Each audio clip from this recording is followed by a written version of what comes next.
ማህሌት እጅ ተፍንጅ ተያዘች። ዝና ሰክሮ በተኛበት ስልኩን አውጥታ ስልኩ ላይ ያሉትን መረጃዎች ማየት ፈልጋ ነበረ። ከዛም ስልኩን ካወጣች በኋላ ከኪሱ ፓተርን ነበረው። ሊከፍትላት አልቻለም። በአሻራ ከከፈተ ብላ ነው መሰለኝ ፊቱ ላይ በተደጋጋሚ ስልኩን እያስጠጋች ብታየውም ግን ስልኩ ሊከፈት አልቻለም። ያላት አማራጭ አይኑን ገለጥ አድርጎ ስልኩ እንዲከፈት ማድረግ ነበር ይመስለኛል። አይኑን ስትገልጥ ማህሌት አልተሳካላትም። ዝና ከተኛበት ነቃ። ሲነቃና አጠገቡ ሲያያት ግን በጣም ነው የደነገጠው። እንዴት ሊሆን ቻለ? ምንድን ነው የተፈጠረው? ስልኩን ከኪሱ ውስጥ ወጥቷል። ያለው ከእሷ ጎን ነበረ፣ ስልኩ አጠገቧ ማለት ነው። እሷ በድንጋጤ ስልኩን ለቀው ነበር ይመስለኛል። ከእግሯ ጋር ነበር አጋጣሚ ሆነው። ዝናም ማህሌትን ፍጥጥ ብሎ እያያት፣ ማህሌትም ከሱ ለመሸሽ እየሞከረች ወደ ኋላዋ ታፈገፍጋለች። ማህሌት በድጋሚ ልትበላ ነው። በመጀመሪያም እንዴት አይነት አይምሮ ቢኖርሽ ነው እነ ብሩኬ ቤት ሄደሽ በጭራሽ ማድረግ የሌለብሽን ነገር ቤታችሁ አልተሸጥም ብለሽ አወራሻቸው? እሺ እዛው እያለሽ ብሩኬ ቢደርስብሽ ምን ልትመልሽ ነበረ ብሎ ሲጠይቃት ዝና፣ እሷም የመለሰችው መልስ ሲጀመር እኔ የሄድኩት እኮ ብሩክን ፍለጋ ነበረ። ምክንያቱም አንተ በሱ ላይ ክስ መመስረት አለብን ብለኸኛል። ክስ መሰረት ደግሞ የሆነ መረጃ ሊኖረኝ ይገባል። ስለዚህ እንዴት አድርጌ ወረቀቱን ላጽፍ እችላለሁ? ያንን አስቤ ነበረ፣ ግን ደግሞ አልተሳካልኝም። የሄድኩበት ነገር ሳይሳካልኝ ተመልሻለሁ። እናም ለዚህ ጥፋቴ በጣም ይቅርታ ብላ ተጠይቀዋለች። ዝና ግን በጣም ተናዶባታል። ለዚህ ስራሽ አንቺ ሞት ነበር የሚገባሽ፣ መሞት ነበረብሽ እያለም ያስፈራራታል። አዲስ እቅድ እንዳቀደም ነግሯታል።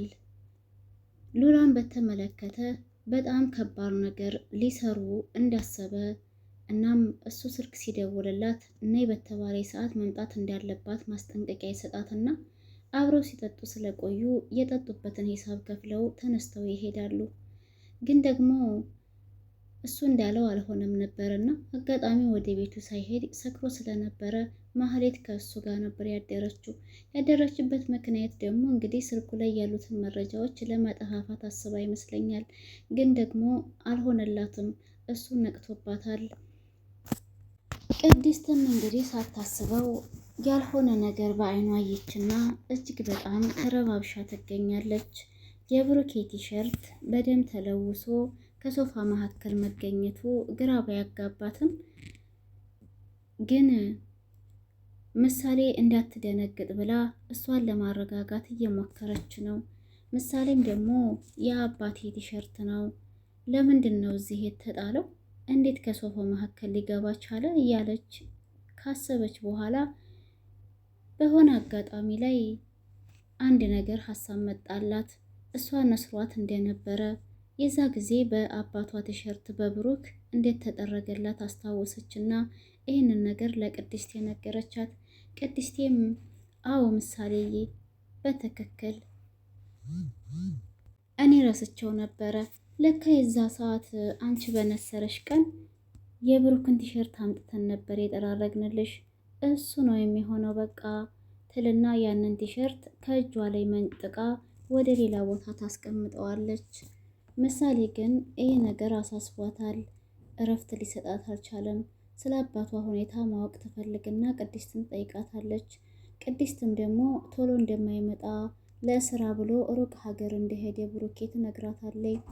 ሰላም ሰላም! ውድና የተከበራችሁ የቻናሌ ቤተሰቦች እንዴት ናችሁልኝ? ሰላም ናችሁ ወይ? ደህና ናችሁ ወይ? እኔ ሰላም ነኝ አልሐምዱሊላ። እንዴት ተለመደው ወደ ቻናሌ በአዲስ ቪዲዮ ተከስቻለሁ። ቤተሰብ ላይክ እያደረጋችሁ አይከፈልበትም፣ ቅንነት ለራስ ነው። ምሳሌ በሚለው ድራማ ነው የተከሰትኩላችሁ። ዛሬ እንግዲህ ከባባድ ነገሮች ተፈጥረዋል። አብራችሁ የተቆያችሁ አንድ በአንድ የምነግራችሁ ይሆናል። ከእናንተ የሚጠበቀው እስከ ቪዲዮ ፍጻሜ አብራችሁ የመቆየት ነው። ዛሬ እንግዲህ መድብልና ዳጣ አንድ ነገር ሊሰሩ አስበዋል። ሶስተኛዋ ደግሞ ኤፍራታ ናት። ኤፍራታ ስለ ማህሌትና ስለ ዝና በደንብ ታውቃለች። ምክንያቱም ማህሌት የኤፍራታ እህት ስለሆነ ከዝና ጋር የምትሰራውን ስራ አንድ በአንድ ለኤፍራታ እየመጣ ታወራት ነበረ። ይሄንን ነገር ስለምታውቅ ደግሞ መድብልን ለመርዳት ሞክራለች። እናም ተዘጋጅታበታለች። መድብል ግን ለዳጣ እኔ ግን ይችን ኤፍራታን እያመንኳት አይደለም፣ ምናልባት ስራዋን ልታበላሽ ወይንም ደግሞ ልትሸሸን ትችላለች ብዬ አስቤያለሁ ሲላት፣ ዳጣ ደግሞ ገንዘብ በደንብ እንደሚሰጣትና ይህን ነገርም እንደነገረቻት ነበረ ለመድብል ስትነግር የነበረው። ኤፍራታን በተቀጠረችበት ቦታ ተገኝታ መወራት ወይም መጠየቅ ያለባትን ነገር ከጠየቋት በኋላ ቃብደዋን ሰጥተዋት ወደ ቤቷ ተመልሳለች። ይሄ የተሰጠችው ቃብድ ግን ስራዋን በስነ ስርዓት እንድትሰራ ምንም አይነት ስህተት እንዳይፈጠር ስለ ዝና ያለውን ነገር መረጃ አንድ በአንድ ከመሀሌት እየተቀበለች ለመድብል እንድታቀብል እንድታደርስ ነበረ። ይህንን ነገር ኤፍራታ ተስማምታበታለች። እናም መሀሌትን አንዳንድ እያለች ስራዎቿን እንዲሁም ደግሞ ወሬዎቿን እያጣረቻት ነው። መሀሌትም ደግሞ ከዝና ጋር አንድ ላይ ሲጠጡ እንዳመሹና ከዛ በኋላም አብረው እንደሆኑ ነግራት ነበረ። የኤፍራታ ተንኮል አያልቅምና ለመሀሌት የመከረቻት ምክር አሁን ያለብሽ ነገር ቢኖር የዝናን ስልክ ከኪስ ውስጥ አውጥተሽ ፓተርኑን ከፍተሽ ያሉትን መረጃዎች በደንብ አድርገሽ ማየት ነው ብላ ነበር የነገረቻት። የእሷን ምክር ሰምታ የዝናን ስልክ ከኪሱ ውስጥ ተኝቷል ብላ ካወጣች በኋላ መሀሌት እሷ እንዳሰበችው ሳይሆንላት ቀረና ፓተርኑን መከፈት አልቻለም። በአሻራ ከሆነ ብላ እንግዲህ እሱ በአይኑ ሲያየው ይከፈታል ብላ እሱ እንደተኛ መስሎ ዝም ብሎ ሲያስመስል ቆይቶ አይኑን ገለጥ አድርጋ ስልኩን በአሻራው እንዲከፍትላት ስታይ አጋጣሚ ሆኖ ዝና ከተኛበት ነቃና ምን ትሰሪያለሽ እዚህ አጠገቤ? እንዴት ሊሆን ቻለ ይሄ ነገር? እንዴት እኔ ጋር መጣሽ? ብሎም እየጠየቃን ነበር። ዝና ደግሞ በሉላ ተናዶ ሉላን እስካሁን ድረስ ስላላገኛት በእሷ ንዴት ሲጠጣ ነበር ያመሸው። ይችን ነገር ተጠቅማ መሀሌት ዝናን ጉድ ይሰራዋለሁ ስትል እሷ ጉድ መሰራቷ ነው። ቅድስትም ጭንቅ ጥብብ ስላላት ወደ መድብል ክላስ ትገባና ጭንቀቷን ታወራዋለች። ብሩኬ ያለበት እስካሁን ድረስ አልታወቀም። ቅድስት እያለቃቀሰች ነበርና መድብል አታልቅሽ፣ ማልቀስማ አያስፈልግም። ምክንያቱም አሁን ላይ ብሩኬ የት እንዳለ እንዴት እንደሆነ ምንም የምናውቀው ነገር የለም። ገና በማጣራት ላይ ነው ያለ ነው። ስለዚህ አንቺ ለምንድን ነው የምታለቅሽው? በቃ አታልቅሽ፣ ተረጋጊ ብሎም ይቆጣታል። ቅድስትም ደግሞ እሺ ትላለች። እሷ ግን እያለቀሰች ያለችው እንግዲህ እንዳያችኋት ሳሎን በምታጸዳበት ጊዜ የብሩክን ቲሸርት በደም ተለውሶ በሶፋ መካከል ተጥሎ አገኝተዋለች። ያ ነገር ውስጧን ረባብሿት ስለነበረ ለዛ ነው እያለቀሰች ያለችው። ለመድብል ለማውራት በጣም ነው የፈራችው። ምሳሌን ራሱ በድንጋጤ ነበረ የጠራቻትና ወደ ሳሎን እንድትመጣና ያንን ቲሸርትም እንድታየው ያደረገችው እንጂ አስባበትና ፈልገው አልነበረም። ሲጀመርም ምሳሌ ከመጣይ በኋላ ስለደነገጠች ያንን ቲሸርት ከመሬት ላይ እንድታነሳም ፈቃደኛ አልነበረችም። ምሳሌ ግን እንዴ የአባቴ ቲሸርት እኮ ነው፣ ለምንድን ነው የምትከለክልኝ? ለምንድን ነው እዚህ የተጣለው ብላ ብድግ ያደረገችው። መጀመሪያ ምሳሌ ምን እንደሆነም አልገባትም ነበረ። አንስታ አዟዙሯ ስታየው ግን ቲሸርቱ ላይ ደም ነበረበት። እናም ይሄ ነገር ለሁለቱም ጥያቄ ሆኖባቸዋል። ያው ነገሩን ለማለባበስ እየሞከረች ነበረ ቅድስት ማለት ነው። መድብል ቅድስትን እናም አታልቅሺ፣ አንቺ በጣም መልካም ሰው ነሽ። ብሩኬ ከመሀሌት ጋር አንድ ላይ እየኖረ እያለ ስለ አንቺ ጥሩነት፣ ስለ አንቺ በጣም ሰው አክባሪ እንዲሆንሽ፣ ሰው ወዳድ እንዲሆንሽ ስለ ጥሩነትሽ ሲነግረኝ ነው የቆየውናም አሁንም እኔም እንዳየውሽ ከሆነ በጣም ጥሩ ሰው ነሽ እያለ እንግዲህ ሙገሳውን ጀምሯል ማለት ነው።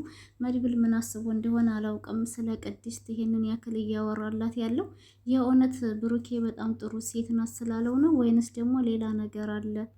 እናም አሁን ላይ አንቺ ለብሩኬ ማልቀስ ብቻ ሳይሆን ያለብሽ በደንብ አድርገን ሁኔታውን የት እንዳለና እንዴት እንደሆነ መፈለግ ማስፈለግ ብቻ ነው የሚጠበቅብን። አንቺ ስላለቀሽ እኮ ብሩኬ ይገኛል ማለት አይደለም። አይመስልሽም? ይሄ ነገር እንዴት ነው? ከዛ በኋላም ቅድስቴም ከዚህ በኋላ እንደማታለቅስ ትነግረዋለች ለመድብል። አዎ መድብልም እንደዛ ነው የሚሻለው፣ ማልቀስ የለብሽም ካላትም በኋላ ያው መጠየቅ የፈለገው ነገር ስለነበረ ከመጀመሪያም ያስታውቃል። ማህሌት ግን ብሩክን ሰልባው ነው እንደሄደችው አንቺን የመሰለች ቆንጆ እዚህ አጠገቡ እያለች ይልና ወሬውን ይጀምርላታል። ቅድስት የዚህ ጊዜ በጣም ትደነግጣለች። ማለት ነበረ ያለችው በድንገት፣ ምክንያቱም ሳታስበው ነበረ ይሄ ነገር የተወራው። መጀመሪያ ላይ ስለ ብሩኬ እያወራላት ቆይቶ በመሀል ደግሞ ይህንን ወሬ ሲያወራ ደነገጠች። አይ ማለትማ ያው አንቺን የመሰለ ቆንጆ እያለች ለመጎንተል እንኳን አለማሰቡ ብሎ ነበር ያወራትና ቅድስት የዚህ ጊዜ እንግዲህ አይናፋር እያጫወታት ነው። ደንግጣለች። ብድግ ብላ ግን የጠራችው ስም ልክ ብሩኬን ሁሌ ጋሽ ብላ እንደምትጠራው ደህና አድርጋሽ ነበር ያለችው። ይሽ ንግግርሽ ራሱ አሳበቀብሽ። ከዚህ ክላስ ጋሽ እያልሽ ነው የምትወጪው።